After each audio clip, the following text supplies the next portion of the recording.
Hello' নমস্কাৰ। আজি সকলোকে ভাবিছোঁ আমাৰ শাকনি বাৰীখন দেখাওঁ। শাকনি বাৰী বৰ ডাঙৰ নহয়, সৰুৱেই।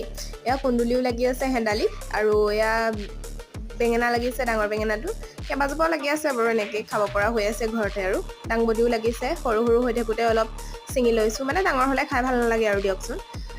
তাৰপাছত এয়া কৃষ্ণ জলকীয়াও লাগিছে, তাৰ কিন্তু ছিঙা নাই দেই, পকিবলৈ দিছোঁ। কি জলকীয়া, ক'লা জলকীয়া বুলিও কয় চাগে দেই। সেয়া বৰ বিলাহী লাগিছে, কিন্তু এতিয়া মানে লাগি শেষ খবৰ হৈছে যে সেইকাৰণে সৰু হৈ আছে। মাছৰ লগত খাবলৈ কিন্তু খুব সোৱাদ দেই, মানে ঘৰৰ বিলাহী যে অকণমান টেঙাটো বেছি আছে। তাৰপাছত এয়া সৰু বেঙেনাও ছিঙি লৈছোঁ, আৰু এয়া ৰঙালাও ফুলিছে আৰু কলিয়াইছেও, কিন্তু খাব পৰা কেতিয়া হ'ব জানো। এয়া কেঁচা হৈ আছে বিলাহীকেইটা, চাইজটো অলপ দেখুৱাই দিছোঁ যে ডাঙৰো হয় আমাৰ বিলাহীকেইটা। তাৰপাছত এয়া ভোট জলকীয়া লাগি আছে, কিন্তু ভালকৈ পকাগে নাই আৰু এতিয়া। এয়া খৰাহী ভৰাই শাক পাচলিবোৰ বুটলি ল'লোঁ। ঘৰৰ পাচলি যেতিয়া যেনেকুৱাই হ'লেও সোৱাদ হ'বই আৰু দিয়কচোন।